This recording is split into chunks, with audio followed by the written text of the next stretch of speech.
The wind in this part of Montana Territory never truly slept. It was a living thing, a restless spirit that scoured the valley floor, kicking up dust devils that danced like ghosts across the plains. It moaned through the eaves of Silas Blackwood's cabin and sighed across the vast, empty sky. A sky so big and blue it could make a man feel like an insect. In the distance, the mountains clawed at that blue, their jagged peaks like the broken teeth of some long-dead beast. This was Silas's world, a kingdom of silence and dust. The ranch was more a testament to stubbornness than success.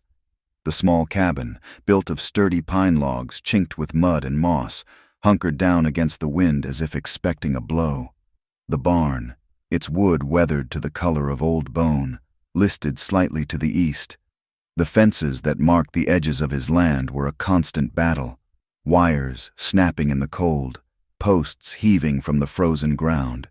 It was a world of profound, aching silence, punctuated only by the mournful lowing of his small herd of cattle and the ceaseless whisper of the wind. Silas, at 38, was weathered like his barn. The sun had etched deep lines around his eyes and baked his skin to the color of worn leather. But the deepest marks were on the inside. His movements were spare and mechanical, the actions of a man running on memory instead of will. Each dawn, he rose before the sun had a chance to bleed color onto the horizon. He would mend the fences, his hands working with a familiarity that required no thought. He would tend to his horse, a sturdy bay named Atlas, murmuring the only words he might speak all day. He would work until his muscles screamed for rest, and then he would work some more, seeking the blessed emptiness of exhaustion. But the emptiness never lasted. In the evenings, sitting before the stone fireplace, the ghosts would come. They flickered in the firelight, memories as sharp and painful as a fresh wound. He saw his wife, Sarah, her smile as bright and warm as a summer morning. He could almost hear the sound of her laughter, a sound that had once filled the small cabin to its rafters. He remembered the feel of her hand in his, the way she would look at him with an ocean of love in her eyes. And he saw Daniel, their boy, all of 4 years old, with a thatch of unruly blonde hair and a spirit as wild as the land itself. He saw him chasing grasshoppers in the tall summer grass, his small face alight with a pure, uncomplicated joy that Silas could no longer comprehend. They had been his world, the center of his universe. And then the cholera had come, a swift and merciless thief in the summer of '83. It had swept through the valley like a prairie fire, and it had taken them both. He remembered Sarah's eyes, wide with a terror that mirrored his own, her body wasting away until she was a stranger to him. He remembered holding Daniel's small, hot hand, the boy's breaths growing shallower and shallower until they simply stopped. He had buried them himself, up on the ridge that overlooked the cabin. He had carved their names into 2 simple wooden crosses, his hands clumsy with a grief so immense it felt like it would split him in 2.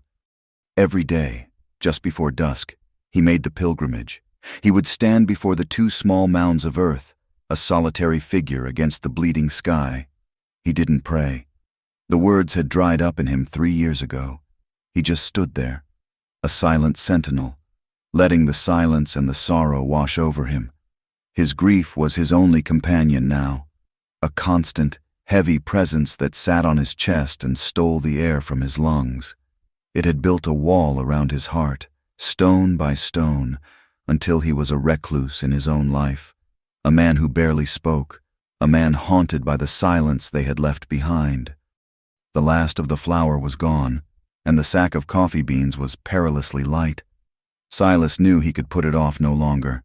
The 2-day ride to Redemption Gulch was a journey he dreaded, a necessary intrusion into his sealed-off world. He loaded the wagon with a few hides to trade, hitched up Atlas and his spare mare, and set off at dawn, the cabin shrinking behind him until it was just a dark speck in the vast, unforgiving landscape. The journey was a reminder of how alone he was. The land was beautiful in its own brutal way, but it was a beauty that held no comfort. It was predatory. He watched a hawk circling high overhead, a patient hunter. He saw the tracks of a cougar near a dry creek bed. Water was scarce, and he rationed it carefully for himself and the horses, his throat a dry, dusty track. On the afternoon of the first day, the sky turned a bruised, ugly purple. The air grew heavy and still, the silence suddenly ominous. Then the heavens opened. The rain came not in drops, but in solid sheets, driven by a wind that shrieked like a banshee. Lightning split the sky, followed by claps of thunder so loud they seemed to shake the very foundations of the earth. Silas pulled the heavy canvas over his supplies, hunched his shoulders against the deluge, and pushed on. There was no shelter to be had. He was just a man in a wagon, a tiny, insignificant thing at the mercy of the storm's fury. He weathered it, as he weathered everything, with a grim, silent endurance. But as the storm passed and a watery sun broke through the clouds, he was left with a profound weariness, a bone-deep exhaustion not just with the journey, but with the solitary struggle of his own existence. Redemption. Gulch was less a town and more a wound on the face of the prairie. A single wide street, ankle-deep in dust, was flanked by a row of rough-hewn wooden buildings. There was Miller's General Store, a saloon called the Gilded Cage whose music and shouting spilled out into the street at all hours, a blacksmith shop that rang with the rhythmic clang of hammer on anvil, and a stark white church that seemed to be perpetually frowning down on the town's other establishments. It was a place of raw, desperate energy. Settlers with hollow-eyed wives and dust-covered children passed by, their wagons filled with dreams that were already starting to tarnish. Gamblers with slicked-back hair and watchful eyes loitered outside the saloon. Self-righteous women in bonnets hurried past, casting judgmental glances at anyone who looked out of place. It was a town of stark contrasts, a place where hope and damnation walked side by side down the same dusty street. Silas conducted his business with his usual economy of motion and words. He traded his hides for flour, salt, coffee, and cartridges at the general store, nodding instead of speaking whenever possible. As he was loading the heavy sacks onto his wagon, a commotion from the far end of the street drew his attention. A crowd had gathered, a rough circle of men in dusty hats and worn clothes. In the center, standing on a crate, was Jebediah Croft, a portly man with a florid face and a voice that could curdle milk. It was a debtor's auction. Silas had seen them before and had always turned away, disgusted by the public spectacle of a man's failure. He heard Jebediah's booming voice selling off the meager possessions of a failed prospector, a pickaxe and shovel, a sway-backed mule, a tent full of holes. The crowd laughed and placed low bids, enjoying the sport of it all. Silas finished loading his wagon and was about to climb onto the seat when Jebediah's tone changed, becoming slick and oily. "And now, for the final item," he announced, a cruel smirk playing on his thick lips. "We have the indenture of debt owed by this same worthless prospector, a debt to be worked off by the girl, Ilara." Two men dragged a young woman into the center of the circle. She stumbled, catching herself before she fell to her knees in the dust. She was young, maybe early 20s, dressed in a tattered calico dress that might have been pretty once. Her face was smudged with dirt, and her dark hair was a tangled mess. But it was her eyes that held Silas captive. They were wide with a terror so profound it was almost paralyzing, but beneath it, there was a spark, a tiny, flickering ember of defiance. "Look at her, boys!" Jebediah bellowed, gesturing to her as if she were a piece of livestock. "Strong back, good for chores, not hard on the eyes, neither. A man out on a lonely homestead could find plenty of usefulness in a girl like this. She'll cook your meals, mend your clothes, and warm your bed on a cold night. What am I bid for such a fine piece of property?" A wave of crude remarks rolled through the crowd. Men nudged each other, their gazes crawling over her, stripping her bare with their eyes. They talked about her as if she were not there, as if she were a horse to be judged by its teeth and legs, a thing without a soul. Silas watched from the edge of the crowd, a cold disgust churning in his gut. He saw the girl flinch at every lewd comment, her shoulders tightening as she tried to wrap her thin arms around herself. a futile attempt to shield her body from their violating stares. He had intended to leave, to turn his back on this ugly scene and ride back to the silence of his valley. But then he looked at her eyes again, and in that defiant terror, he saw Sarah. He saw his wife in the final days of her illness, her eyes wide with the same fear of a power she could not fight, a horror that was consuming her.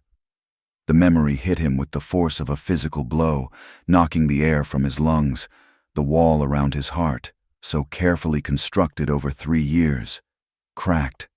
A wave of something he hadn't felt in a lifetime, a fierce, protective instinct, surged through him. It mingled with the crushing weight of his own loneliness, a loneliness so profound he sometimes felt he was already a ghost. "I'll start the bidding at $5, someone shouted, and the crowd laughed. "7, another called out. Before he knew what he was doing, Silas found himself stepping forward, his boots heavy in the dust. His voice, when it came, was a low, rough sound, rusty from disuse. $50. The crowd fell silent. Heads turned to stare at the tall, grim-faced stranger who had just made such an absurd bid. Jebediah's eyes widened in surprise and greed. $50 from the quiet man in the back. Do I hear 60? A man standing near the front, a rancher with a mean-looking face, spat a stream of tobacco juice. "What's the matter, Blackwood? Your hand getting tired at night?" Silas ignored him, his eyes fixed on the girl. She was staring at him now, her expression a mixture of confusion and a new, more specific kind of fear. $75, Silas said, his voice harder this time. It was a significant sum, most of what he had brought to town, the money he needed for a new bull come spring. The mean-faced rancher grumbled but did not counter. The rest of the crowd just stared, stunned. $75 going once, going twice. Jebediah's eyes scanned the crowd, looking for another bid. He found none. Sold, to Silas Blackwood, for settling the debt of $75. Jebediah jumped down from his crate and scribbled out a bill of sale. Silas stepped forward, the crowd parting before him. He took the slip of paper, his hand trembling almost imperceptibly as he handed over the money. He felt 100 pairs of eyes on his back, judging him, condemning him.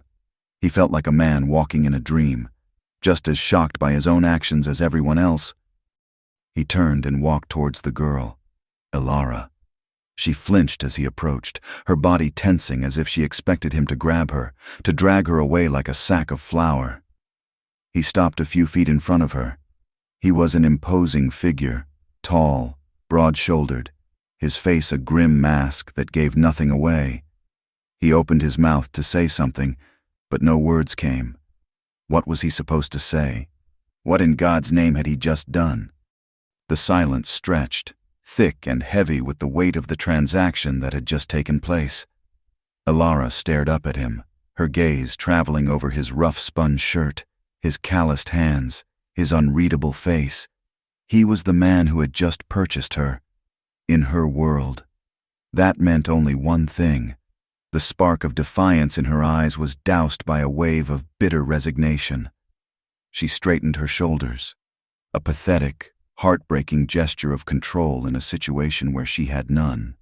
Her voice, when she finally spoke, was a dry, rasping whisper, raw with unshed tears and a bitterness that went bone deep. She looked him dead in the eye. "You paid for me," she said, the words falling like stones into the silence.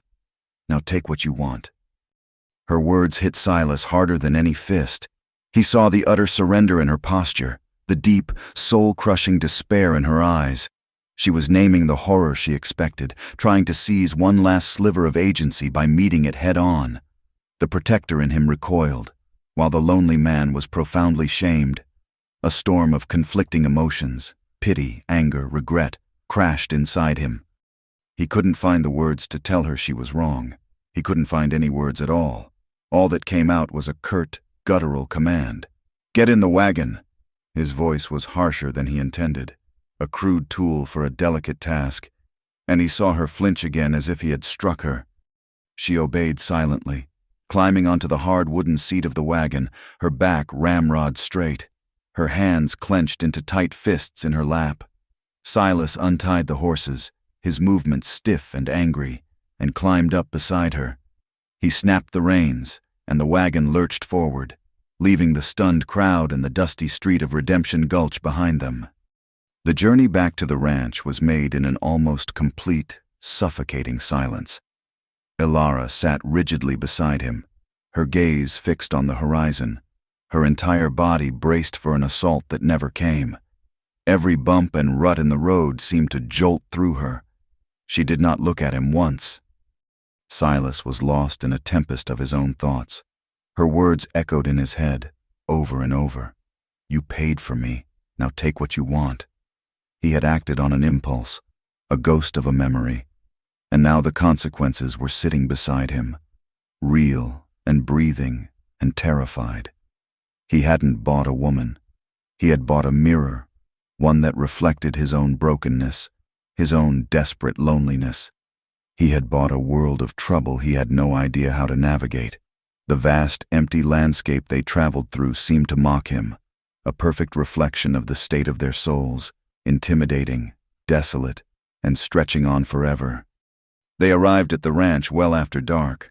A sliver of moon offered little light, and the familiar shapes of the cabin and barn were just dark, hulking shadows against a star-dusted sky.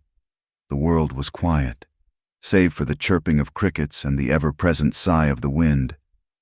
Silas brought the wagon to a halt and climbed down. For a moment, Elara didn't move. She seemed frozen to the seat, her fear a palpable thing in the cool night air. Silas began to unload the supplies, moving the heavy sacks of flour and salt with a grim, focused energy, ignoring her. It was easier to focus on the physical labor than on the terrified woman sitting a few feet away. Finally, the wagon was empty. He turned to face her. She was still sitting there, a small, still figure in the darkness. "Get down," he said, his voice low and strained. She slid off the seat, her feet landing softly in the dirt. She stood before him, her head bowed, waiting. He lit a lantern and led the way into the cabin. The single main room was small and spare, containing a stone fireplace, a rough-hewn table with 2 chairs, and a simple cot against one wall. A closed door led to a small adjacent bedroom. The air inside was cold and smelled of wood smoke and solitude. Elara's eyes darted around the small space, taking it all in, her fear escalating in the close confines. This was it. There was nowhere left to run. Silas set the lantern on the table, its warm glow pushing back the shadows. He turned to her, his face half lit, impossible to read. He gestured with his chin towards the cot. "You can sleep there," he said. His gaze flicked to the closed door. "That's my room." He saw the understanding, the final, dreadful acceptance, dawn on her face. He had to extinguish it. He had to say the words, as clumsy and inadequate as they were. "I'll be in there," he clarified, his voice dropping even lower. "You're safe. I won't touch you." He saw the flicker of confusion in her eyes, but he didn't wait for it to register. He grabbed a spare wool blanket from a trunk at the foot of the cot, turned without another word, and walked out of the cabin, closing the door softly behind him. He went to the barn, the scent of hay and horse a familiar comfort, and made a bed for himself in an empty stall, pulling the rough blanket over his shoulders. Inside the cabin, Elara stood frozen in the middle of the floor, listening to his footsteps fade away. She was alone. He had left her alone. The brutality she had steeled herself for had not come. In its place was an act of unexpected decency that was more disorienting than any cruelty. It made no sense. It stripped her of her only defense, the certainty of what was to come. She did not sleep. She lay on the cot, wrapped in a thin blanket, listening to the unfamiliar sounds of the night, the creak of the cabin walls, the distant howl of a coyote, the lonely sound of the wind. She listened for his return, certain this was some kind of trick, some cruel game. But he did not come back. She lay there in the darkness, trembling, wondering what kind of man paid $75 for a woman only to leave her alone and sleep in a barn, and she wondered what he truly wanted from her. Elara awoke to the gray light of dawn. a sliver of cold that had crept through the chinks in the cabin wall and settled deep in her bones. She had not truly slept, but had drifted through a long night of shallow, terrified dozing, every creak of the cabin jolting her back to full awareness. She lay perfectly still on the cot, her muscles stiff and aching, listening. She expected the sound of the main door opening, the heavy tread of his boots on the floorboards, the low, rough voice giving her the day's first order. But the cabin remained silent, empty. Slowly, cautiously, she sat up. The air was cold enough to see her breath. Pushing aside the thin blanket, she walked on bare feet to the single window. Outside, the world was emerging from the darkness, the vast landscape painted in shades of charcoal and lavender. And there he was, Silas Blackwood. He was at the woodpile, his back to the cabin, an axe in his hands. He was already working. He swung the axe with a relentless, punishing rhythm, as if he were not just splitting wood but waging a war against it. The movements were brutally efficient, the powerful muscles of his back and shoulders bunching and releasing under his worn shirt. There was a deep-seated anger in the motion, or maybe it was sorrow. It was a rhythm of pure, unadulterated grief being hammered out on unsuspecting pine. Each thud of the axe echoed in the morning stillness, a sound as lonely and final as a closing door. She watched him for a long time, a knot of confusion tightening in her stomach. What was she supposed to do? Last night, he had shown her an unexpected mercy, a gesture that had completely upended her understanding of her situation. But mercy did not put food on the table or keep a roof over one's head. She knew her survival depended on her usefulness. Was she his servant, his prisoner, the woman he had bought but did not want? The uncertainty was a different kind of fear, a fog of not knowing that was almost worse than the sharp terror of expectation. Driven by an instinct honed by years of precarious survival, she knew she could not simply wait. She had to prove her worth. She looked around the small, spare cabin. It was clean but austere, the home of a man who had long since stopped caring about comfort. A fine layer of dust coated the mantelpiece. The floor was unswept. A small pile of dirty dishes sat by the wash basin. She started there, moving as quietly as a mouse. She washed the dishes, the cold water making her fingers ache. She found a worn broom behind the door and swept the floor, her movements careful and deliberate. She tidied the few items on the shelves, creating a sense of order in the Spartan space. She did not know what he wanted from her, but she knew what was required of a person in her position. Work was the only currency she had left.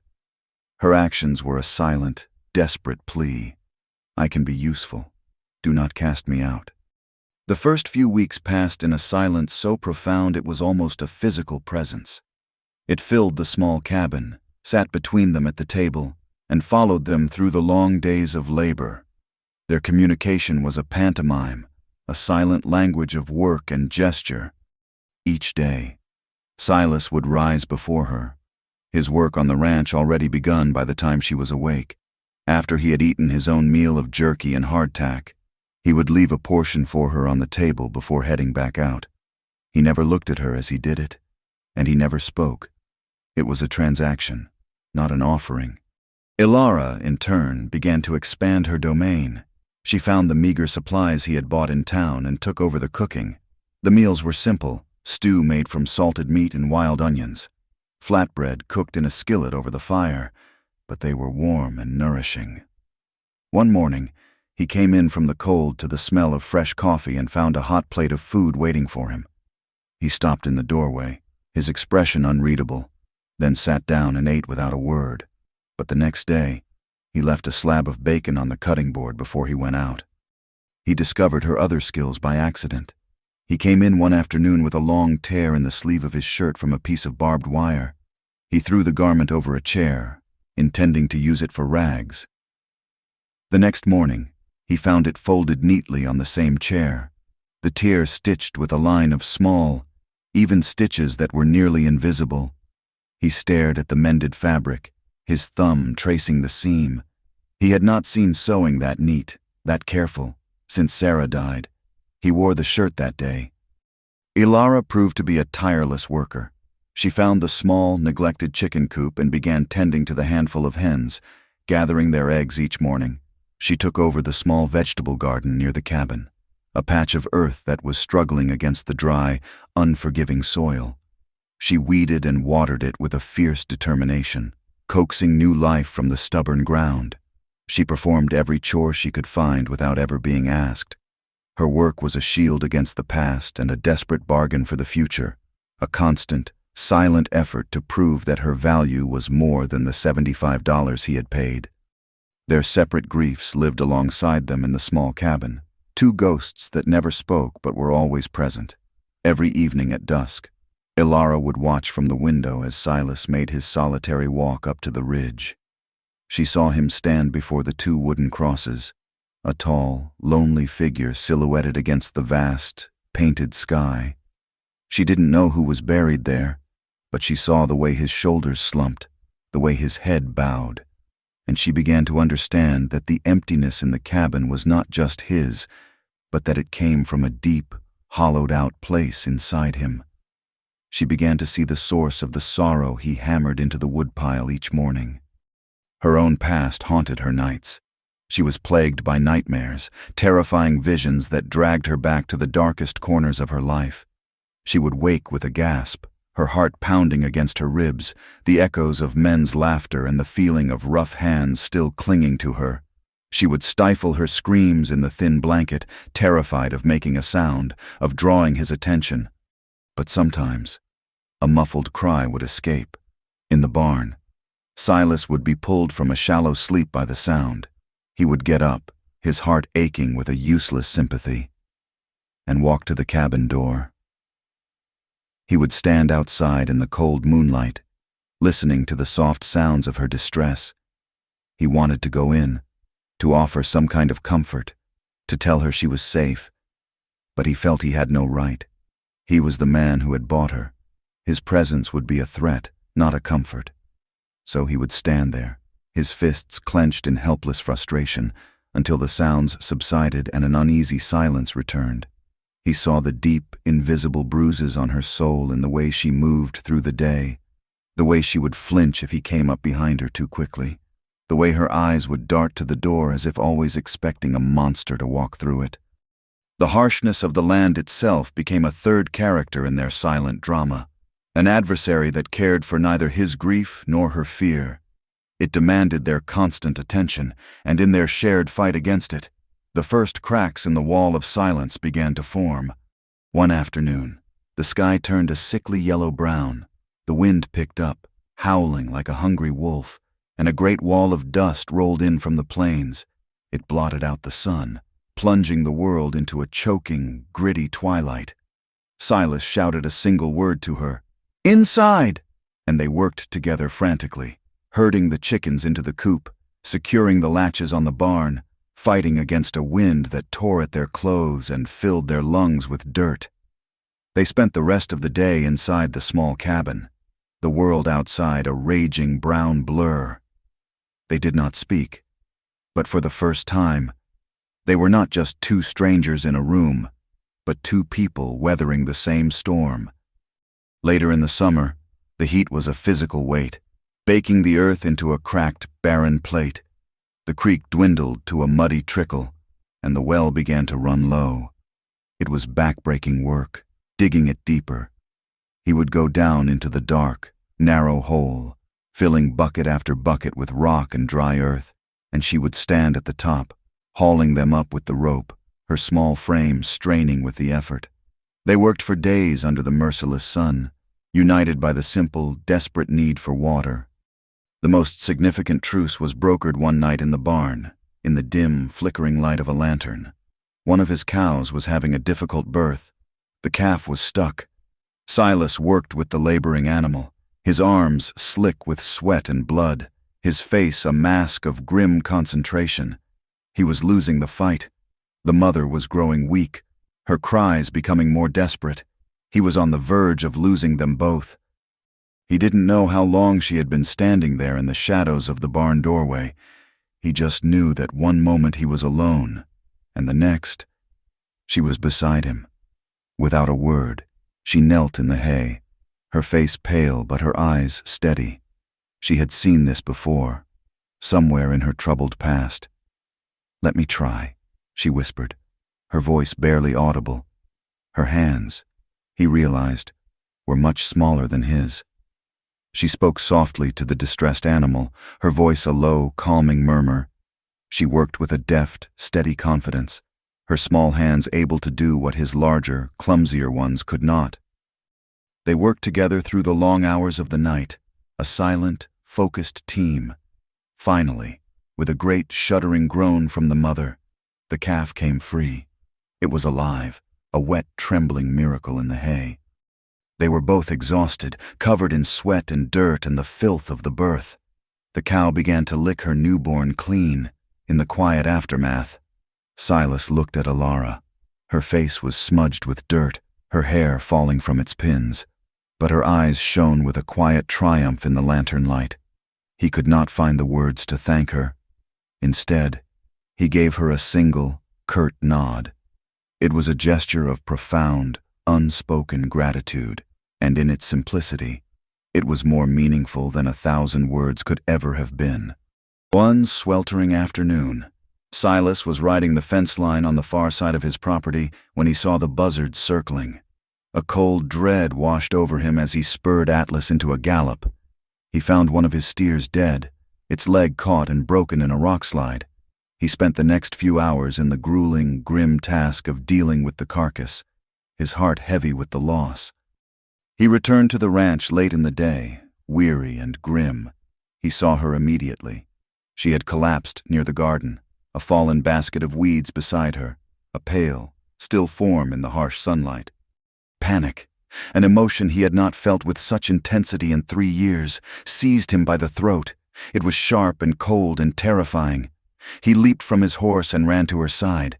She was breathing, but her skin was hot and dry to the touch, her face flushed. Heat exhaustion. He had seen it kill men stronger than her. He scooped her up into his arms. She was lighter than he expected, almost frail. He carried her inside the cabin, his long strides eating up the distance, and gently laid her on her cot. He worked quickly, his movements driven by a desperate urgency. He brought a bucket of cool water from the well and gently bathed her face and neck with a damp cloth. He forced a little water between her lips. He sat by her cot for hours as the sun set and the cabin filled with shadows. He just sat and watched the slow, shallow rise and fall of her chest, a silent, helpless vigil. He was struck by how young she looked in the dim light, how vulnerable. The world had been so cruel to her, and yet she had survived. She had faced him with defiance, worked without complaint, and saved his calf with a quiet strength that humbled him. She woke with a start near midnight, disoriented, her eyes wide with fear as they focused on his large shape sitting so close to her in the darkness. She tried to scramble away, a small, panicked sound catching in her throat. He did not move closer. He simply picked up a tin cup of water from the floor and pushed it gently into her hands. "Drink," he said, his voice a low rumble. Her hands trembled as she took the cup. She drank the water thirstily, her eyes never leaving his face. When she was done, he took the cup from her, stood up, and left her alone, retreating to the barn without another word. A few days later, he returned from checking a line of traps on the far edge of the valley. He walked into the cabin and, without looking at her, placed a small, clumsily tied bundle on the table. Then he went about his evening chores. Alara stared at the bundle. After a few moments, her curiosity won out. She approached the table and tentatively untied the rough piece of twine. Inside were a dozen or so wildflowers, a vibrant mix of purple lupine, yellow balsam root, and delicate white spring beauties. He had picked them for her. The thought was so unexpected, so impossible, that it made her chest ache. She gathered the flowers and held them to her face, breathing in their faint, sweet scent. They were the first beautiful thing anyone had given her in years, a small, impossible patch of gentleness in a world of unrelenting hardship. Tears she did not know she still possessed welled in her eyes. She found an old glass jar, filled it with water, and arranged the flowers carefully. The small, vibrant bouquet sat on the table, a splash of color and life in the bleak, silent cabin. The routine of shared labor and survival began to wear down their defenses, sanding away the sharp edges of their mutual fear and distrust. The silence between them slowly transformed. It was no longer a tense, watchful thing, but something more companionable, more comfortable. He began to leave his portion of food on the table so they could eat at the same time, sitting at opposite ends, the wildflowers between them. The silence a shared space rather than a dividing wall. One evening, he was sitting by the fire, methodically cleaning his rifle. She was on her cot, darning one of his socks, the needle moving with a steady rhythm in the flickering light. Outside, the world was dark and still. Suddenly, the silence was broken by the high, yipping howl of a coyote, answered by another, closer this time. Ilara jumped, startled by the sudden, wild sound. Her head snapped up, her eyes wide.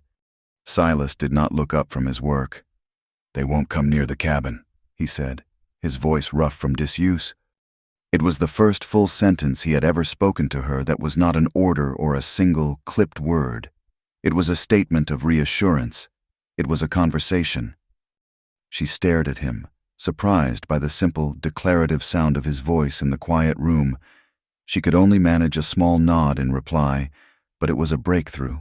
A single, heavy stone had been pried from the wall that stood between them. Silas had a habit of whittling in the evenings. He would take a small block of pine and, with a sharp, well-used knife, carve intricate figures from it. He carved wolves, bears, and deer with a surprising, detailed artistry. But he never kept them.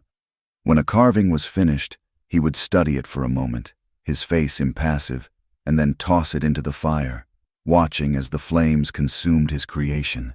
It was as if he could not allow himself to hold on to anything beautiful. One night, however, was different.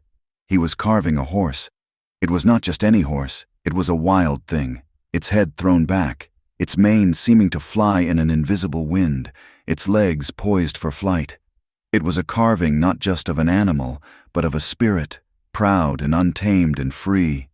He worked on it for a long time, the shavings falling at his feet. When he was done, he held it in the palm of his calloused hand, studying it from all angles. Ilara watched him, expecting him to follow his ritual and give it to the flames. But he did not.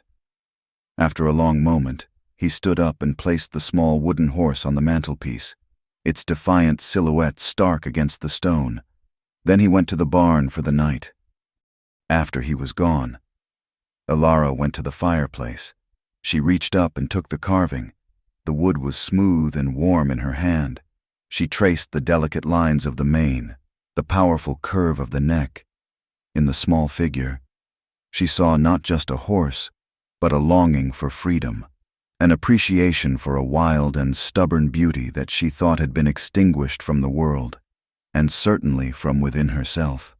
She realized then that this hard, silent man was not just a vessel for grief.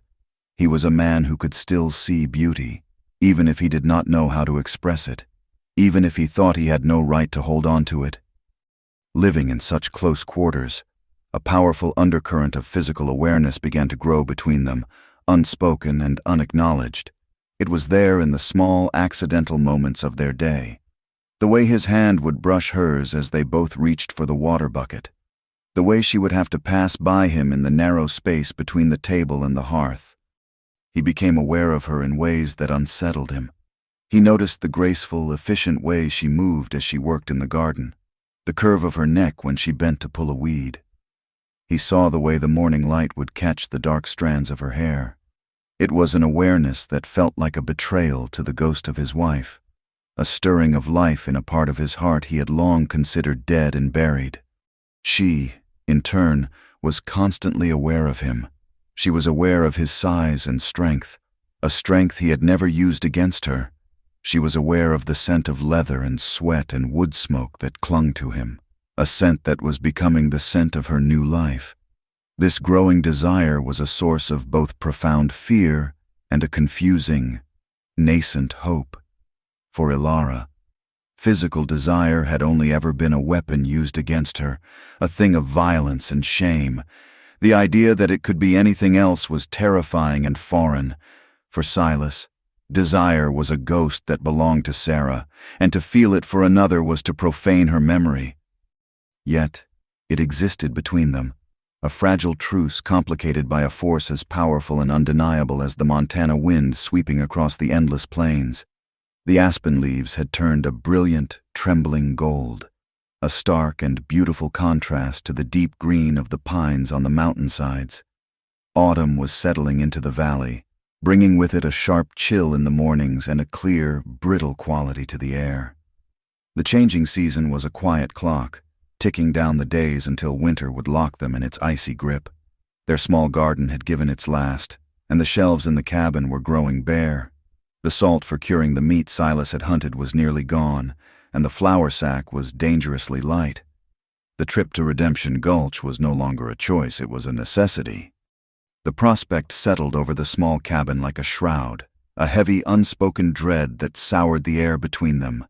For Ilara, the thought of returning to that dusty street was a physical sickness. It was the stage of her greatest humiliation, a place where she had been stripped of her humanity and sold like an animal. To face those same leering, judgmental eyes was a horror she had prayed she would never have to endure again.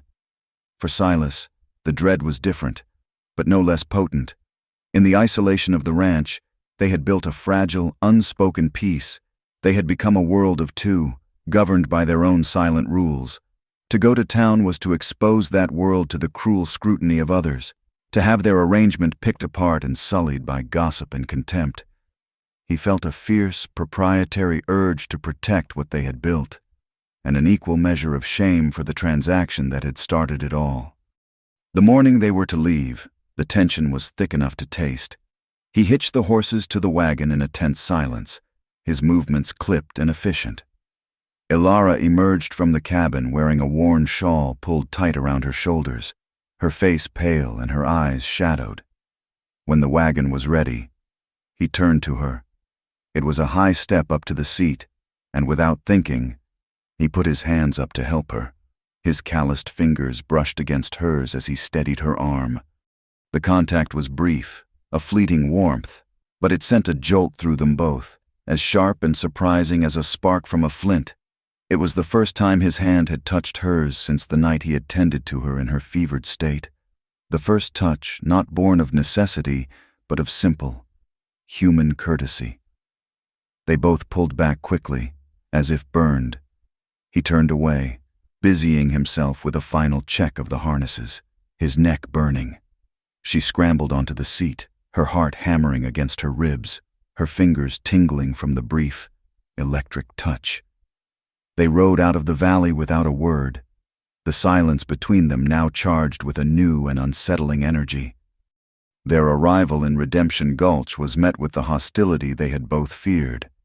As they guided the wagon down the main street, it was as if a silent signal passed through the town.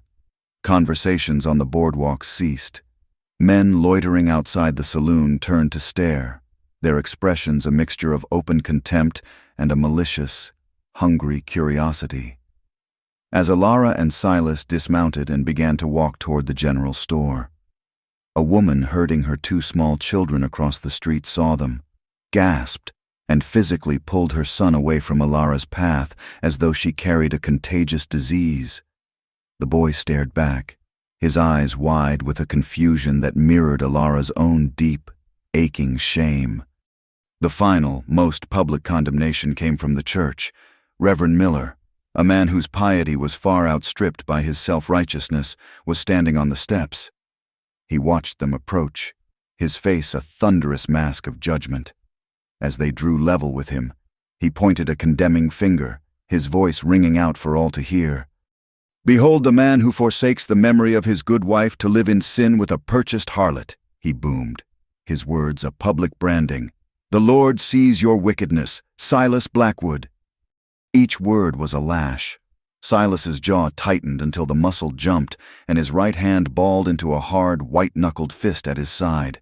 He wanted to respond, to smash the smug satisfaction from the preacher's face. But he knew it would only make things worse, a spectacle for the whole town to enjoy. Instead, he kept walking, his body becoming a rigid shield, positioning himself slightly ahead of Ilara to block her from the preacher's venomous gaze. Ilara pulled her shawl tighter around her, ducking her head as if to ward off a physical blow. She tried to make herself smaller, to become invisible, her face a pale, bloodless mask of humiliation.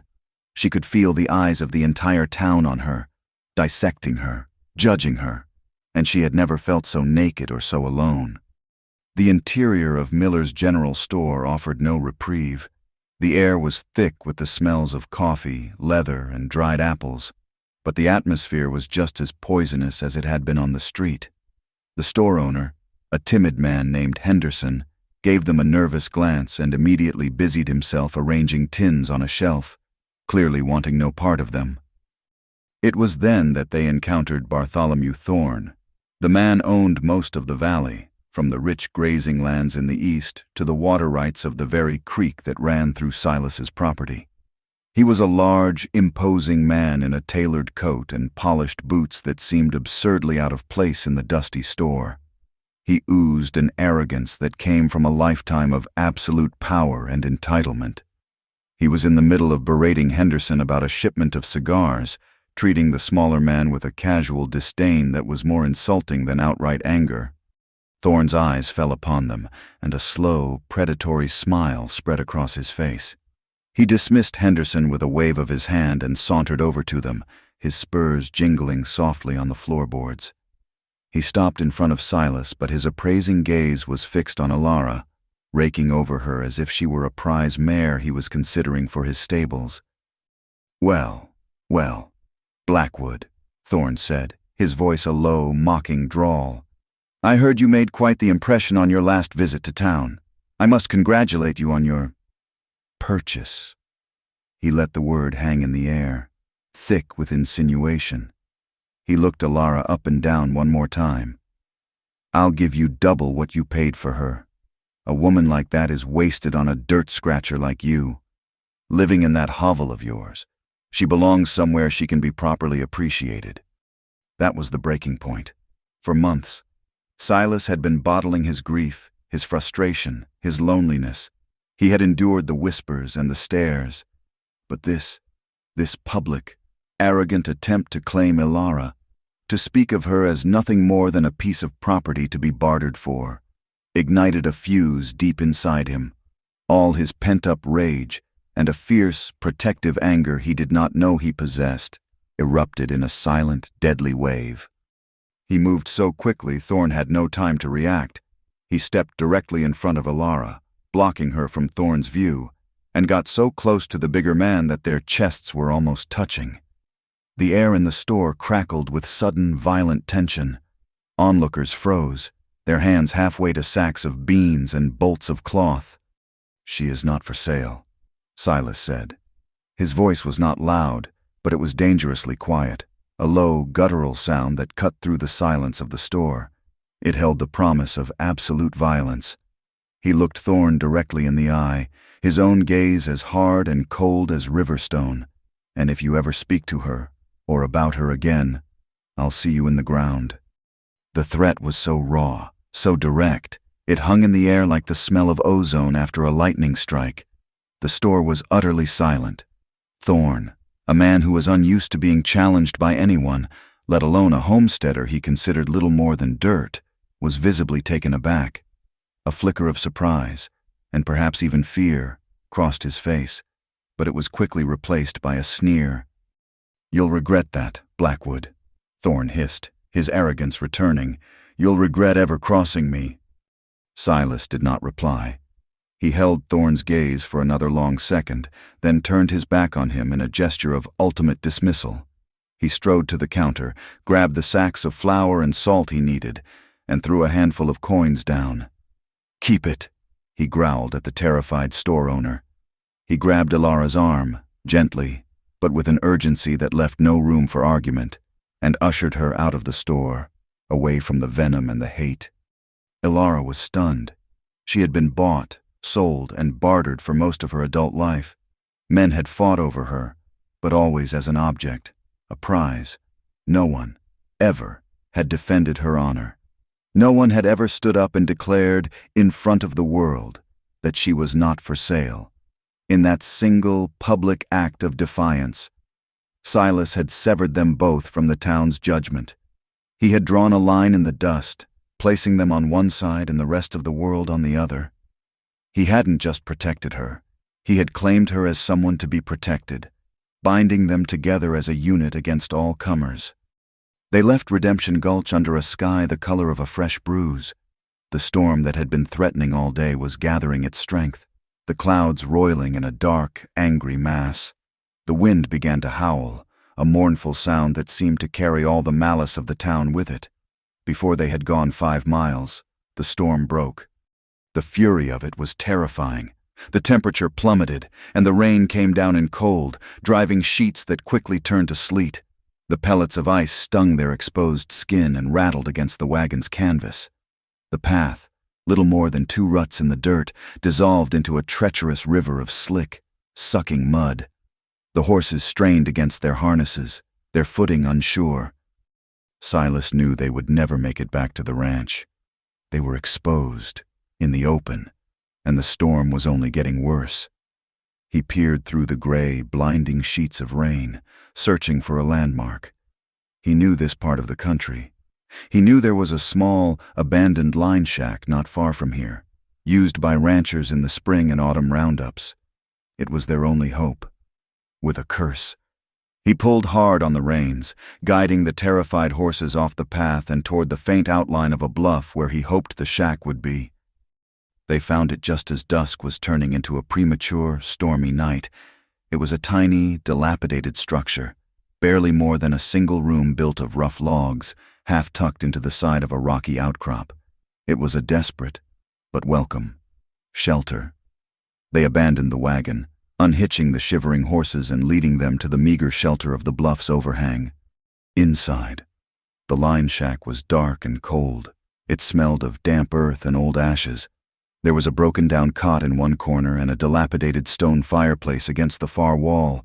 They were both soaked to the bone, their clothes clinging to them like a second skin, their bodies racked with shivers. Silas worked with a grim urgency, using the last of his dry matches and a handful of wood shavings to coax a small, sputtering flame to life in the fireplace. He found a few larger pieces of dry wood someone had left stacked inside, and soon a small but determined fire was crackling, pushing back the damp and the cold. They huddled close to the meager warmth, the storm raging outside like a physical manifestation of the turmoil they had endured in town. The wind shrieked, and the sleet hammered against the flimsy roof. The forced intimacy of the tiny space stripped away their last defenses. There was nowhere to run, nowhere to hide from the events of the day, and nowhere to hide from each other.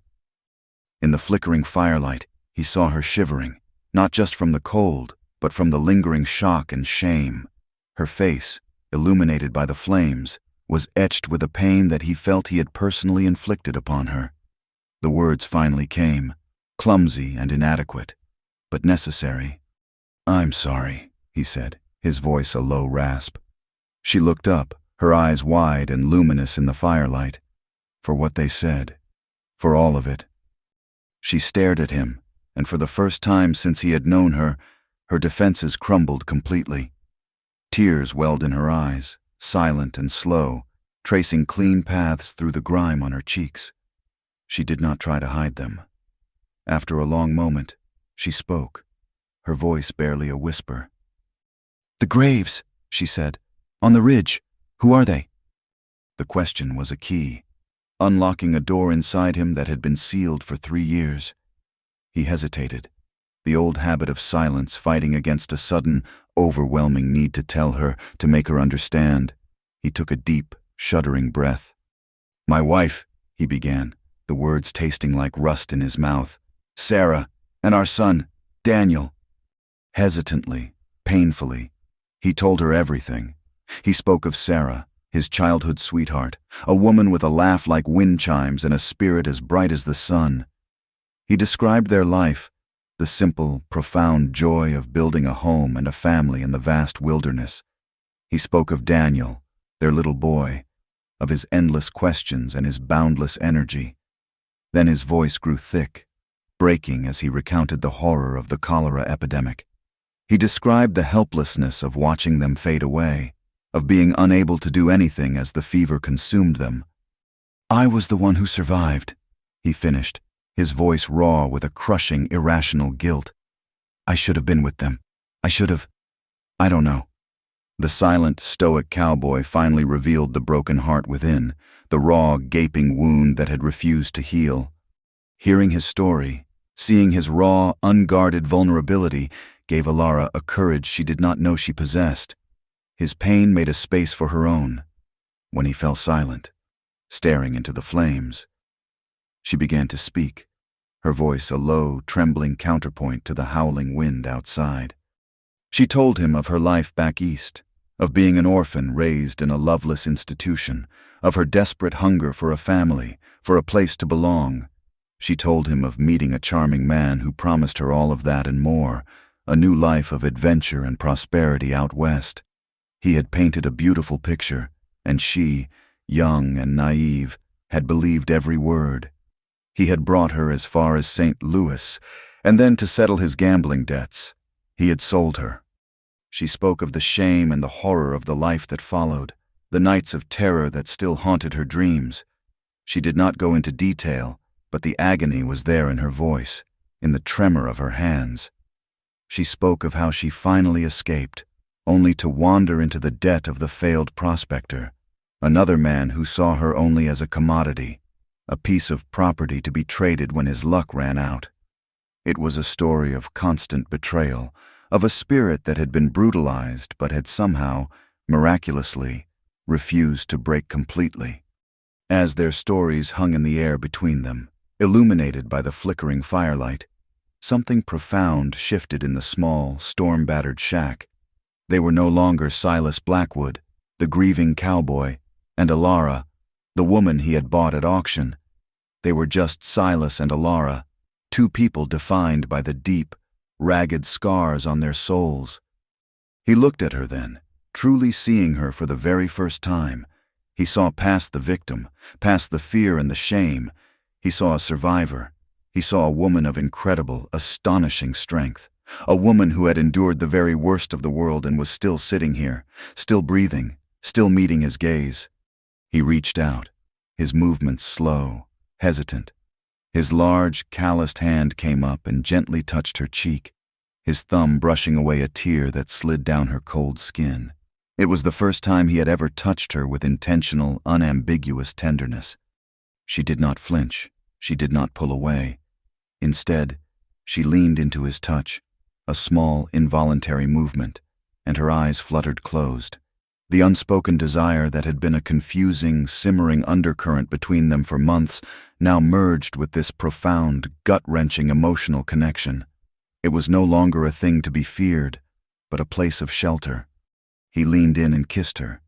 It was not a kiss of passion, not a kiss of hunger or demand. It was a kiss of recognition, of comfort, of shared and understood pain. It was hesitant and gentle, a soft pressing of his lips to hers that asked for nothing but offered solace.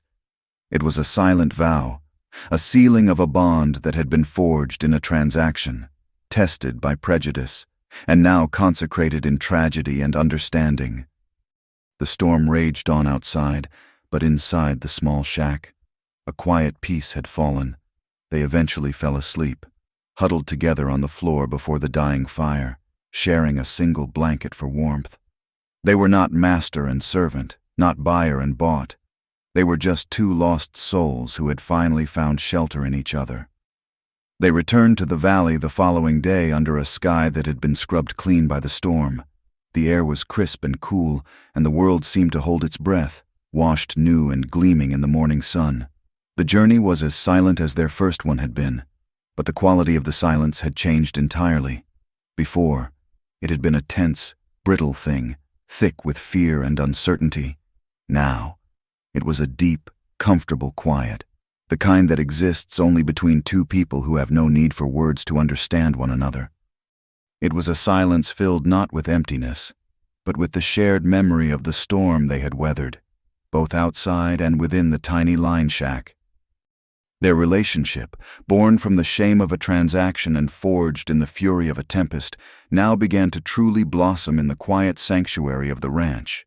The unspoken, invisible roles of buyer and bought dissolved as if they had been washed away in the rain. Silas was no longer the grim-faced master, and Alara was no longer the terrified servant bracing for a blow. They were partners, two solitary souls who had found in each other an anchor in a hostile world. Their new beginning was built on a foundation of mutual respect, and from that respect, a tentative and burgeoning affection began to grow. Their days were still defined by the relentless demands of the land, a litany of hard work from sunup to sundown. But now, they worked side by side. The loneliness of their labor was gone, replaced by a shared purpose that made the work lighter, the days shorter. They moved in an easy rhythm, a silent dance of cooperation. He would mend a section of fence, and she would be there with the tools he needed before he had to ask. She would be tending the garden, and he would appear with 2 cups of water, his own thirst forgotten in favor of hers. Their silent language of work was now augmented by words, spoken softly at first, then with growing confidence. He took it upon himself to teach her how to use the rifle he kept propped by the door. "This land isn't always kind," he said one afternoon, his voice serious as he placed the heavy weapon in her hands. "You need to be able to protect yourself." He stood behind her, his large hands guiding hers, showing her how to brace the stock against her shoulder, how to sight down the long barrel, how to squeeze the trigger without flinching. His proximity was a warm, solid presence at her back, a feeling of safety she had never known. When she finally hit the tin can he had set on a fence post, a proud, surprised smile lit up her face, and he felt a warmth spread through his chest that had nothing to do with the sun. She, in turn, shared the knowledge she had gleaned from the harder parts of her life. She had a deep understanding of the wild herbs that grew in the valley, a skill learned out of necessity in a world where doctors were a luxury. She showed him how to identify yarrow to stop bleeding and how to brew a tea from willow bark to soothe a fever. She would walk the plains, her basket on her arm, and return with plants he had always seen as mere weeds. She would mash them into poultices and dry them for teas, her hands moving with a quiet expertise. Her knowledge, born from a past she wished to forget, became a gift, a way of caring for him that was entirely her own. They began to talk more, filling the quiet evenings by the fire with the small, forgotten details of their lives before tragedy had reshaped them. He told her about his father, a hard but fair man who had taught him how to read the land and understand the rhythms of the seasons. He spoke of the long, silent hours they had spent together building the very barn that now stood outside, a testament to a bond that needed few words. She, in turn, told him about the books she used to love to read when she was a girl in the orphanage, the only escape she had ever known. She spoke of faraway lands and daring adventures, of characters who were brave and noble. Her voice, soft and wistful, painted pictures in the small cabin, and for the first time in years, Silas found himself thinking about a world beyond the confines of his own valley and his own grief. One evening, while she was kneading dough for the next day's bread, a dusting of flour settled on the tip of her nose. He watched her for a moment, a strange, unfamiliar feeling bubbling up inside him. A small smile touched his lips. "You missed a spot," he said, his voice a low rumble. She looked at him, confused, and wiped at her cheek. "Did I get it?" "No," he said, the smile growing into a genuine grin. "The other spot." She frowned. Then her eyes lit with understanding. She took a tiny pinch of flour and, with a mischievous glint in her eye, dabbed it onto his cheek. He stared at her, feigning shock, and then he laughed. It was a real laugh, a deep, rusty sound that seemed to come from a place inside him that had long been abandoned. Hearing it, she laughed too, a clear, bright sound that was like music in the silent cabin. The sound of their shared laughter, so rare and precious, echoed off the log walls, a promise that joy, however fleeting, was possible again. The physical awareness that had been a source of tension between them slowly transformed into a source of comfort. The emotional bond they had forged in the line shack had cleared the way for something more. One night, after a long, exhausting day of stacking firewood for the coming winter, they sat before the fire, too tired to speak. The silence was deep and peaceful. He looked at her, at the way the firelight softened the lines of her face and turned her dark hair to mahogany. He felt a wave of tenderness so profound it almost hurt. He reached across the small space between them and took her hand. It was a simple, direct gesture. This time, she did not pull away. Her fingers, small and work-roughened, curled around his. He stood up, gently pulling her to her feet. He looked into her eyes, a silent question passing between them, and she gave a small, almost imperceptible nod. He led her away from the cot in the main room and into the small bedroom. His room, a space she had never entered before. Their coming together was a healing act, a quiet and profound reclamation for them both. It was the antithesis of everything Alara had ever known of intimacy. There was no transaction, no violence, no shame. There was only the slow, gentle exploration of two people who had found in each other a safe harbor. His touch was tender, reverent, as if he were holding something precious and fragile. For the first time in her life, intimacy was an act of her own choosing, a gift freely given and tenderly received. It was a reclaiming of her own body, a declaration that she was more than what had been done to her. For Silas, it was an awakening. He had believed that part of himself, the part that could love a woman, had been buried on the ridge with his wife. He had been loyal to a ghost, believing that to feel anything for another would be a profound betrayal. But as he held Ilara, he realized this was not a betrayal of his past, but a confirmation that his heart could still feel. It was not a replacement for the love he had lost, but a new and different love, one that had grown in the barren soil of his grief. Their physical connection became a powerful affirmation of their bond, a silent language that spoke of comfort, of solace, and of a future that was no longer a terrifying void but a shared possibility. Their shared love breathed new life into every corner of the ranch. It was no longer simply Silas's place of mourning, a monument to what he had lost. It was their home, a place they were building together. They worked with a renewed sense of purpose, not just for grim survival, but for a tangible future. They rethatched the roof of the barn, their movements synchronized as he worked above and she passed the materials up to him below. They expanded the garden, turning over new soil, their hands digging into the earth side by side. In the evenings, they would talk about the spring. They spoke of buying a few more head of cattle, of maybe getting a new bull to improve the herd. Their dreams were small and practical, but they were shared dreams, and that made them feel real and attainable. The harsh landscape, which had once been a symbol of Silas's profound isolation, now became the backdrop for their burgeoning hope. They found a shared beauty in the fiery sunsets that painted the sky in strokes of orange and purple. They marveled at the resilience of the wildflowers that pushed their way up through the rocky soil. These were their glimmers of hope, small and fragile, but fiercely protected within the sanctuary they had created.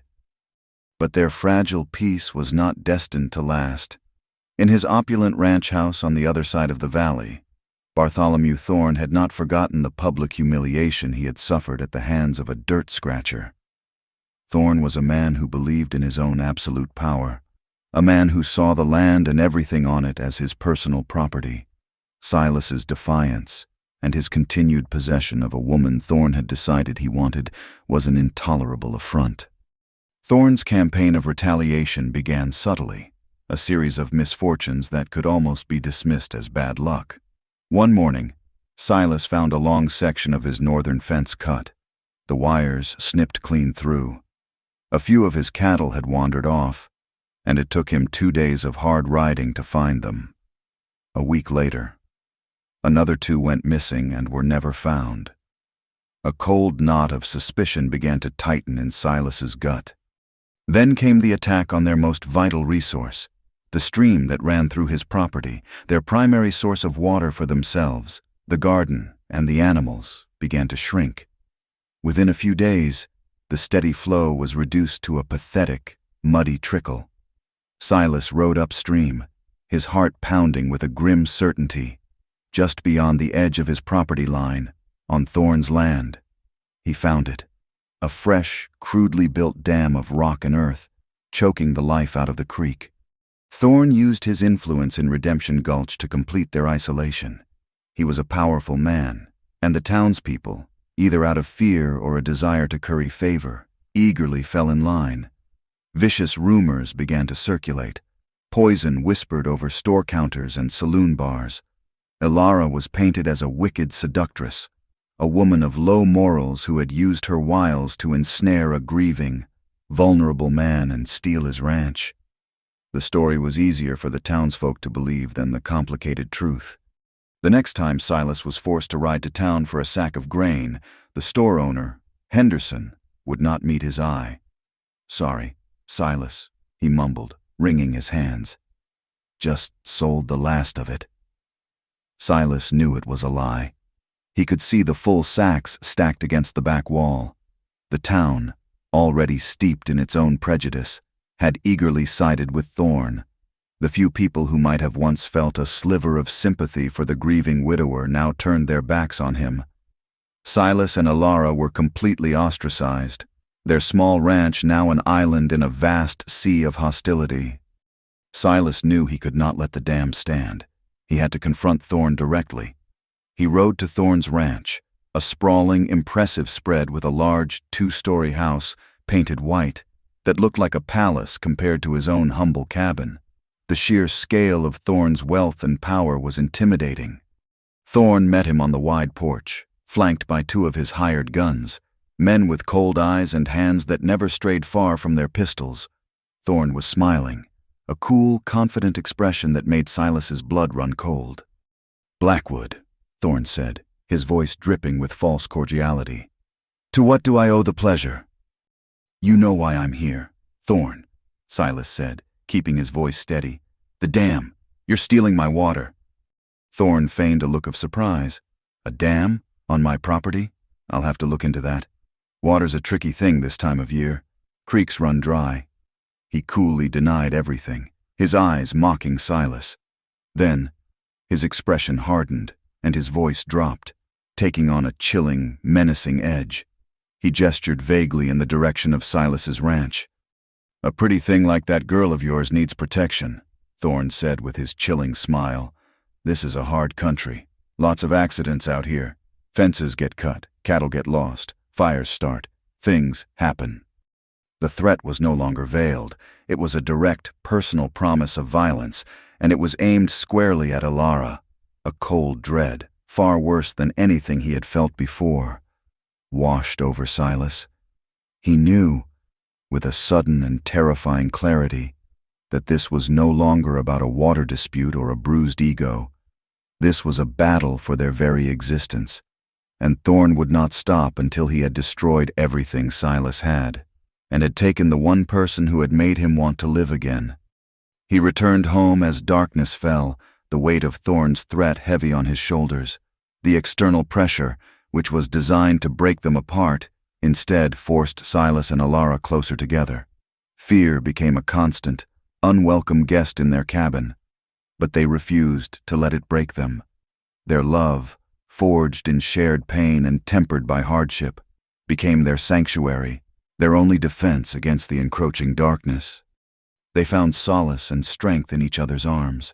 The quiet, simple moments of their life together became more precious, more vital.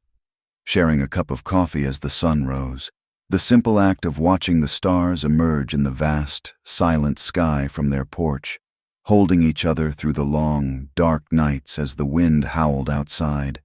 These moments were their rebellion. They knew they were in a fight they were not likely to win. Thorn had more money, more men, more power. The thought of leaving, of running away and giving up on the home and the life they had just begun to build, was unbearable. It would be the ultimate victory for a man like Thorn. Their love, which had started as a fragile seedling pushing its way through the barren ground of their sorrow, had become a stubborn, resilient thing. It had grown strong in the most hostile of soils, its beauty made all the more poignant and desperate by the darkness that was gathering around them, threatening to swallow them whole. The first snows of winter had already dusted the high peaks of the mountains, a stark white warning against the deep blue of the autumn sky. A cold, sharp wind whispered of the hardships to come, and a palpable tension settled over the small ranch.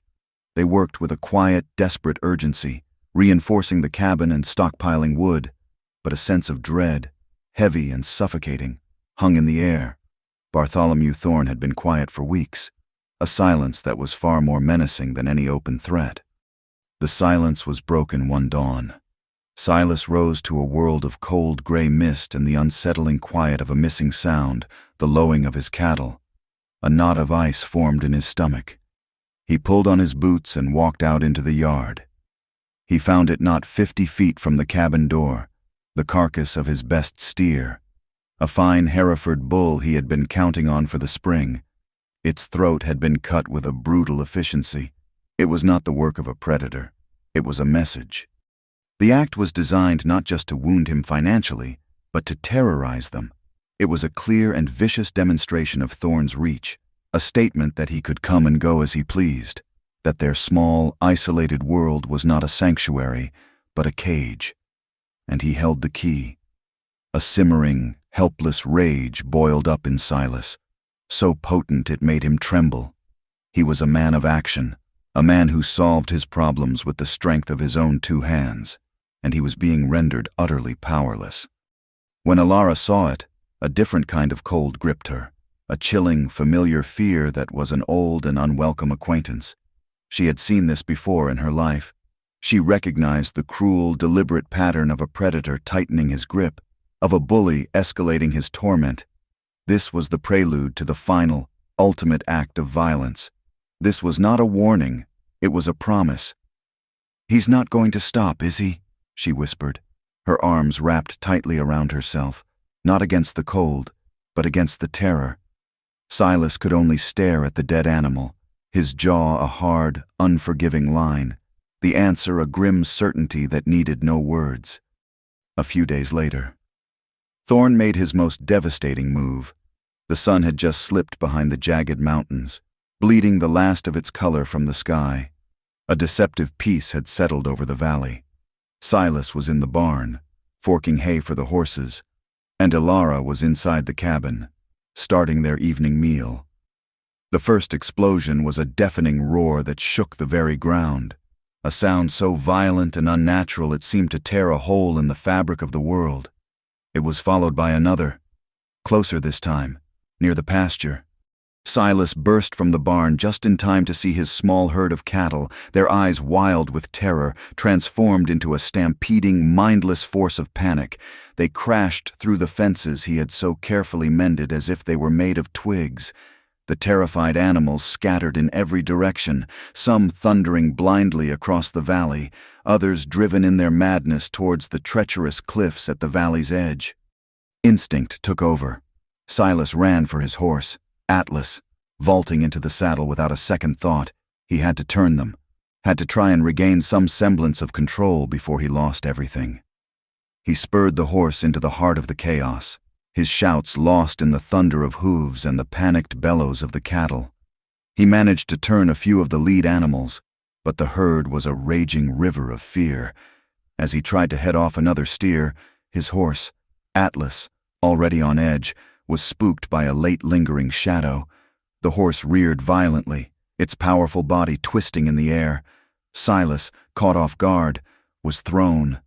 He landed hard, his body twisting unnaturally, a sickening crack, louder to him than the entire stampede, echoed up from his left leg. A white-hot, blinding pain exploded behind his eyes. Before he could even cry out, the ground began to tremble, and a wall of brown hide and hooves descended upon him. He felt a crushing impact, another explosion of agony, and then the world dissolved into a merciful, suffocating darkness.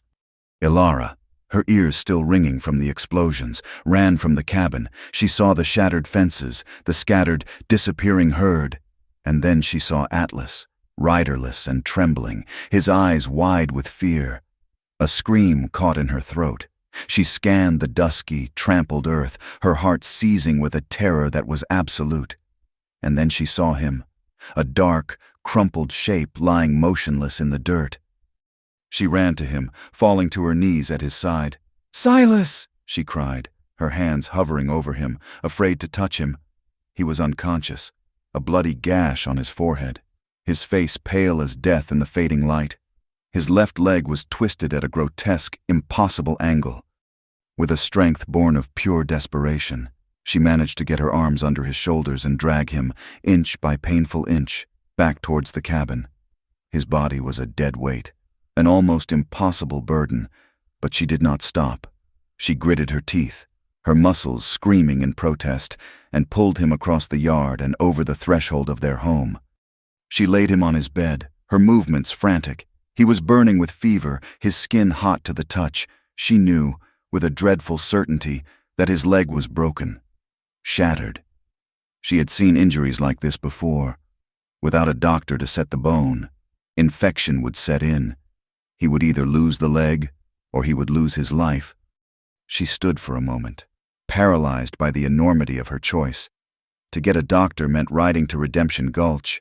It meant facing the town that hated her, begging for help from people who despised her.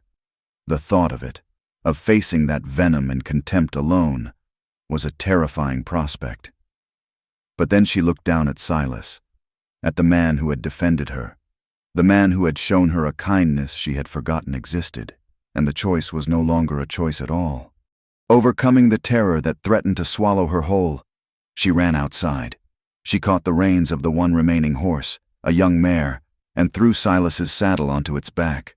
Her hands clumsy and shaking, she mounted the horse and, without a backward glance, rode like the devil himself was chasing her, out of the valley and towards the distant, unforgiving lights of Redemption Gulch. The ride was a nightmare. A cold, merciless moon hung in the sky, illuminating a world of sharp, menacing shadows. She pushed the mare harder than she ever had before, the horse's labored breaths and her own panicked gasps mingling in the frigid night air. Every cry of a coyote, every rustle in the brush, sent a fresh wave of fear through her. But the image of Silas's pale, unconscious face was burned into her mind, and it drove her onward, a desperate prayer repeating over and over in her head, "Help me, please, somebody help him." She arrived in Redemption Gulch hours later, the mare lathered in sweat and stumbling with exhaustion. The town was dark and silent, a sleeping beast. She slid from the saddle and ran, disheveled and frantic, to the small house with the brass plaque that read, "Dr. Evans." She pounded on the door with both fists, her knuckles raw, her voice a hoarse cry, "Help, please, I need the doctor." A light appeared in the window, and after a long moment, the door opened a crack. Dr. Evans, a small, timid man in a nightshirt, peered out at her, his face clouded with sleep and annoyance. When he recognized her, his expression soured. "What do you want?" he asked, his voice cold. "It's Silas," she pleaded, gasping for breath. "He's hurt, badly. His leg is broken. You have to come." The doctor's face hardened. He was a man who owed much to Bartholomew Thorne, and he was not inclined to cross him. "I imagine Blackwood got what was coming to him," he said, parroting the town's cruel sentiment. "You two should have left when you had the chance. Now go on. Get away from my house." He started to close the door. "No!" Ilara cried, her desperation overriding her fear. She wedged her foot in the doorway. "Please, he'll die. I'm begging you." It was not her pleading that changed his mind. A sharp voice came from the shadows behind the doctor. "Amos." A stern-faced woman in a dressing gown, the doctor's wife, emerged, holding a lamp. She had a hard, decent face, and she looked at Ilara not with contempt, but with a flicker of pity. She had lived in this town for years. She had seen Bartholomew Thorne's cruelty firsthand. She turned to her husband, her eyes flashing with scorn. "Are you a doctor or are you Thorne's dog?" she demanded, her voice cutting. "A man is hurt. You took an oath. Now get your bag." "Doctor." Evans flinched under his wife's glare, shamed into action. He grumbled under his breath but turned back into the house. He emerged a few minutes later with his worn leather bag, his face a mask of reluctance and resentment. He had agreed to go, while Ilara was in town, fighting for a sliver of hope. Thorne's men returned to the ranch. They were led by a brutish foreman, a man who took pleasure in his work. The stampede, it seemed, had not been a decisive enough message. Their orders were to finish the job, to erase Silas Blackwood and his defiant little homestead from the valley completely. They did not go to the cabin. They went to the barn, the structure that Silas and his father had built by hand, the place where he stored his tools, his winter feed, his harnesses, the physical embodiment of his past and his hopes for the future. They doused the dry, aging wood with kerosene. The foreman struck a match, and with a whoosh, the flames roared to life, a hungry orange beast consuming everything in its path. The fire roared into the night sky, a massive, swirling column of smoke and embers, a funeral pyre for a dream. Ilara and the doctor saw the glow in the sky long before they reached the valley. A new, more terrible fear seized Ilara's heart. She urged the tired horses on, her mind refusing to process what her eyes were seeing. They arrived at a scene of utter apocalyptic devastation. The barn was a raging inferno, the roof groaning as the massive support beams gave way. Sparks and burning embers rained down around them. Horrified, Ilara leaped from the wagon before it had even stopped, screaming Silas's name. "Silas!" She ran to the cabin. It was empty. The bed where she had left him was empty. Panic, cold and absolute, washed over her. Then she saw it, a faint, dark trail leading from the cabin's back door, through the dirt, towards the burning barn. A trail of blood. Inside the collapsing structure, Silas had regained a sliver of consciousness. Delirious with pain and fever, his world was a swirling nightmare of heat and noise. He didn't know where Ilara was. All he knew was that Atlas, his beloved, steady horse, the last living link to his old life, was trapped in the inferno. Dragging his shattered leg behind him, he had crawled from the cabin, driven by a fevered, irrational need to save him. The effort was too much. Just inside the barn door, a flaming beam had collapsed from the hayloft, trapping his good leg and showering his back with sparks and burning hay. "He's in there!" the doctor shouted, his face pale with horror. Without a thought for her own safety, Ilara ran towards the flames. She and the doctor managed to grab Silas by the arms and pull, straining against the weight of the beam. They dragged him free from the inferno just as the main roof finally caved in with a deafening, final roar, sending a shower of sparks into the sky. His horse was lost. Silas was alive, but only just. He was severely burned across his back and arms. His broken leg was a mangled, bloody mess. He was unconscious again, his breathing shallow, his body ravaged by fever and infection. They got him back to the cabin, the air thick with the acrid smell of smoke. "Doctor." Evans worked quickly, his face grim. He set the leg as best he could, splinting it with boards from a broken chair.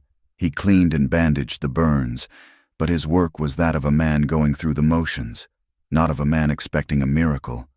When he was done, he stood up, wiping his hands on a rag. He gave Ilara little hope. "The breaks are bad, and the burns are deep," he said, his voice flat. "The infection has already set in. I've done what I can. It's in God's hands now." He left her with a few extra bandages and a small bottle of laudanum for the pain, should Silas ever wake to feel it. Then, wanting no further part in the tragedy, he hastily departed, leaving Ilara alone in the ruins. She was left alone with a dying man in a smoke-filled cabin, the smoldering skeleton of their life just outside the door. This was her lowest point, a moment of absolute, crushing despair. The world had taken everything from her. Again, she could run. She could take the horse and ride away, abandoning him to his fate, and try to save herself. It was the logical thing to do. But as she looked at Silas's pale, unconscious face, at the peaceful way he looked in sleep despite his horrific injuries, Something inside her shifted. The gentle, healing love she had felt for him was burned away in the fire, and in its place, something fierce and defiant was forged. She remembered his unexpected kindness that first night. She remembered his quiet defense of her in the store. She remembered the way he had looked at her, not as a possession, but as a person, as someone precious. He had given her back her humanity when she thought it was lost forever. Now, she would not let him go. She had lost her parents. She had lost her freedom. She had lost her dignity. She refused to lose him. As she sat by his bedside, the ruins of the barn still glowing red in the darkness, her love became an unbreakable vow. She went to the well and brought back cool water. She bathed his feverish head. She gently cleaned the blood and soot from his wounds. She sat by his side through the long, dark hours of the night, whispering to him, her voice a low, steady murmur against the sounds of the dying fire. "You have to fight, Silas," she whispered, her hand clutching his. "You hear me? You saved me. Now you have to fight. Don't you leave me. Don't you dare leave me alone out here." In the midst of the ashes and the despair, her resilience became the only weapon she had left against the darkness. She would be his anchor. She would be his will to live. She would not let the world win. The days that followed the fire bled into one another, a gray, exhausting blur of fear and determination for Alara. She became a fierce, tireless sentinel, her entire world shrinking to the small, smoke-stained cabin and the grievously injured man within it.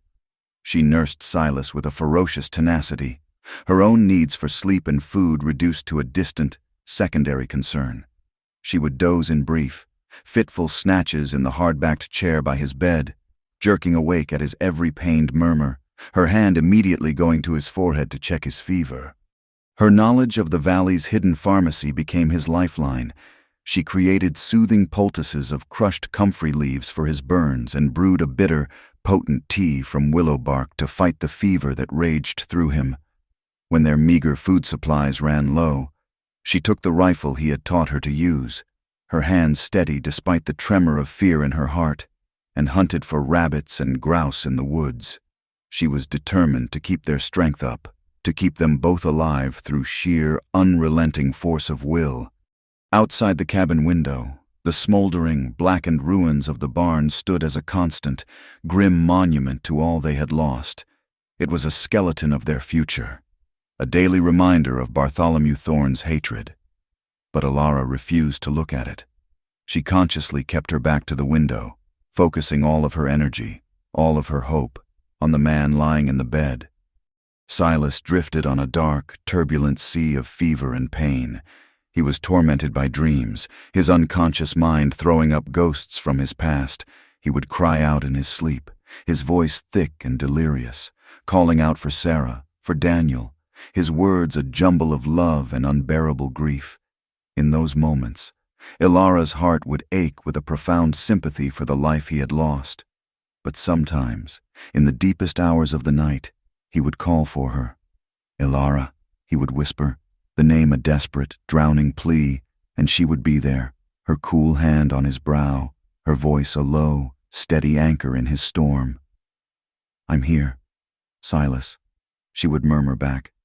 "I'm right here. You're not alone." After more than a week of this agonizing vigil, a week in which she felt she was slowly losing the battle, the tide began to turn. One morning, she woke from a brief, heavy sleep in the chair to find the cabin unnaturally quiet. The sound that had been the constant backdrop to her life, his ragged, fevered breathing, was gone. In its place was a slower, steadier rhythm. She reached out and touched his forehead. It was cool. The fever had broken. As if pulled by the return of his own senses, his eyes fluttered open. For the first time, they were clear, lucid, and focused on her. He was terribly weak, his face gaunt and pale beneath a new growth of beard, his body lost in a sea of bandages. His first clear sight was of her, asleep in the chair just moments before, her face thin and smudged with soot, dark circles of exhaustion etched like bruises under her eyes. He saw the cost of his survival written all over her, and the weight of his own failure came crashing down on him with a force more devastating than any physical blow. His gaze drifted past her, to the window. He saw the empty sky where the proud roof of his barn should have been. He saw the ashes, and he knew. Everything was gone. His herd, the legacy his father had left him, the barn they had built together, his ability to provide, his ability to protect her. He was a broken man, not from the searing pain in his back or the deep, throbbing ache in his shattered leg, but from the soul-crushing belief that he had failed to protect the one person who had made him want to live again. His voice, when he finally spoke, was a dry, hoarse whisper, the sound of ruin. "Ilara!" She was instantly alert, her heart leaping. "Silas, you're awake!" "You should go," he rasped, the words costing him a visible effort. He would not meet her eyes. "Take the horse. Leave this place. There's nothing left for you here." He coughed, a dry, painful sound. "I'm sorry. I'm so sorry I brought all this on you." He was telling her to save herself, to abandon him to the ruin he had created. But hearing those words, seeing his utter despair, did not break Ilara's spirit. It ignited it. In that moment, the last vestiges of the timid, broken woman who had been sold at auction were burned away forever. His love, his respect, his defense of her. They had forged her into someone new, someone strong. She leaned forward, her eyes blazing with a fire that he had never seen before. She refused his apology, and she would not permit his despair. "You saved me first, Silas," she told him, her voice trembling not with weakness, but with a fierce, unwavering emotion. "Don't you remember? You looked at me when no one else would. You gave me a home. You showed me I was worth something. Now you let me do the same for you." She took his hand, her grip surprisingly strong. "We are not beaten. Look at me, not while we are together." Her strength flowed into him, a current of pure, defiant will. He looked at her, truly looked, and saw not the exhausted woman from a moment ago, but a warrior. He saw the fire in her eyes, the unyielding set of her jaw, and for the first time since the explosions had shattered their world, a small, fragile seed of hope took root in the desolate wasteland of his spirit. As Silas slowly began to heal, his body knitting itself back together under Ilara's constant care, she turned her attention to the wreckage outside. She began the heartbreaking task of salvaging what little she could from the edge of the burn site. Most of the tools were warped and useless. The winter feed was a mound of black ash, but she found a few things: a cast-iron skillet, a few horseshoes, a metal bucket that had survived the inferno. One afternoon, as she was sifting through the mud and ash near where the main doors of the barn once stood, her fingers closed around something hard and metallic. She pulled it free. It was an iron rod, heavy and crusted with soot. She wiped it clean on her dress and her breath caught in her throat. It was a branding iron, but it was not his.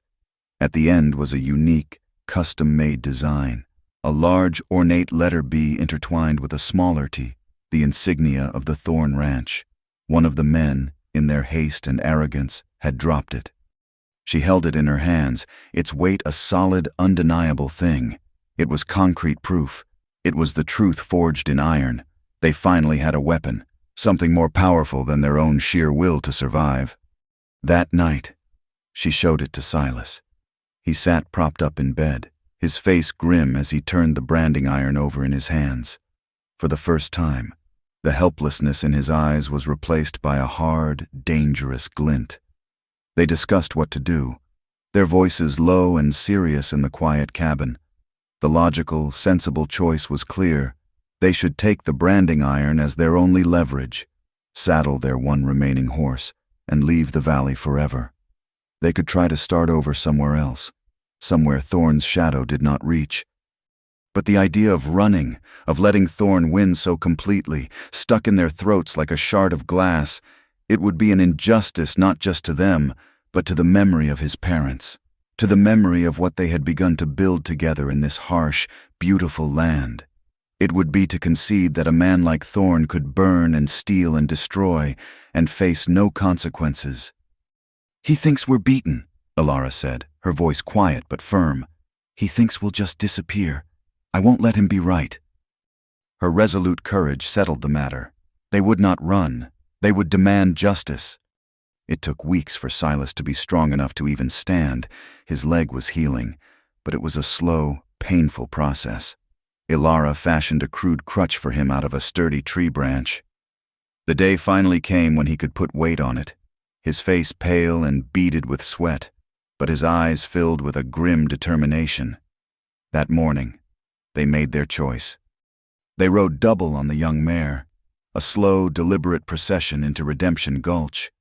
Silas sat in the saddle, gaunt and leaning heavily on his crutch, and Ilara sat behind him, her arms wrapped firmly around his waist. They were a pathetic sight, a broken man and a woman in a worn dress, riding a single horse out of the ashes of their lives, but they rode with their heads held high. They did not go to the spineless sheriff's office. They went directly to the heart of the town's social life, the place where Bartholomew Thorn held court, the Gilded Cage Saloon. They pushed through the swinging doors, and the boisterous, smoky room fell silent. The tinkling of the piano stopped mid-tune. Men froze with glasses halfway to their lips. All eyes turned to the strange, grim couple standing in the doorway. Bartholomew Thorn was at the bar, a glass of whiskey in his hand, surrounded by his hired guns. He turned, and a slow, arrogant smirk spread across his face when he saw them. Silas, with Ilara standing firmly and defiantly by his side, did not raise his voice. He did not need to. In a clear, steady voice that carried to every corner of the silent room, he confronted him. "Bartholomew Thorn," he said, the name an indictment. "I'm here to name you for your crimes." He laid it all out, a calm, factual recitation of pure evil. "You dammed my water, you stole my cattle, you started a stampede that nearly killed me, and you sent your men to burn my home to the ground." Thorn laughed, a loud, booming sound meant to command the room. "You're a pathetic liar, Blackwood," he sneered, "driven mad by your grief, and everyone knows what kind of woman she is. No one will believe a word you say." "Maybe not," Silas said, his voice dangerously quiet. "But I think they'll believe this." With his free hand, he reached into his coat and pulled out the branding iron, holding it up for all to see. The distinctive BT insignia was unmistakable in the lamplight. "You were careless, Thorn," Silas said. "Your man dropped this when he was burning my life's work to the ground." The mood in the room shifted instantly. Men looked from the branding iron to Thorn's face, which had suddenly gone pale. Some of them, smaller ranchers and townsfolk who had also suffered under Thorn's thumb but had always been too afraid to speak, exchanged nervous glances. The sheriff, a portly man named Gable who was drinking at a corner table, started to rise, ready to dismiss the whole thing. But then Silas held up the iron. "This is yours, isn't it?" The sheriff stammered. "Now, Silas, that don't prove—" Before he could finish, a sharp, clear voice cut through the tension. "It proves he's a liar." It was the doctor's wife, Martha Evans, standing near the back of the room. All eyes turned to her. "I was here that night. I saw this young woman ride into town, half dead with exhaustion, begging my husband to come save a man's life. The same night Mr. Thorn would have us believe Silas Blackwood was out setting his own barn on fire." Pushed into a corner, his public authority challenged, Thorn panicked. He gave a subtle signal to the men beside him. "Get them," he snarled. His hired guns reached for their pistols, but it was too late. Sheriff Gable, seeing Thorn's mask of civility finally drop, seeing the faces of the other ranchers hardening with a newfound courage, and seeing a clear opportunity to finally free himself from Thorn's control, was forced to act. "Don't even think about it," Gable bellowed, his own pistol suddenly in his hand. A few of the other ranchers, newly emboldened, drew their weapons as well, the metallic clicks echoing in the silent room. Thorn's men froze, their hands hovering over their guns, hopelessly outnumbered. Justice, in the dusty, imperfect, an unlikely setting of a saloon, was finally served. The story of Silas and Alara did not end with a miraculous restoration of their fortune, but with something far more real and far more valuable. Thorn and his men were taken away, their reign of terror over. But the ranch was still a ruin, and the first true snows of winter were already falling. The town's prejudice against Alara did not vanish overnight, but in its place, a grudging respect had been born. Some of the townsfolk, shamed by their complicity in Thorn's cruelty, offered help. Martha Evans arrived one day with a wagon carrying 2 laying hens and a sack of flour. Henderson, the store owner, quietly left a crate of nails and a few tools on their porch. Small gestures, but they were a beginning. The final scene took place weeks later, in the heart of winter. The land was covered in a thick blanket of white, beautiful and unforgiving. On the stone foundation of their burned-out barn, the first new wooden beams of a smaller, sturdier structure were rising against the winter sky. They had lost almost everything they owned, but in the process, they had won something far more important: their freedom, their dignity, and each other.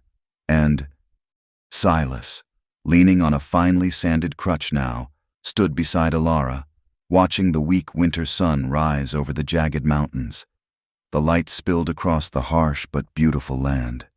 Their land. The future was uncertain. It would be a struggle. But for the first time, it was fully and completely theirs to build together. He reached for her hand, his grip sure and steady, and she laced her fingers through his. He had lost his old life. He had lost his grief.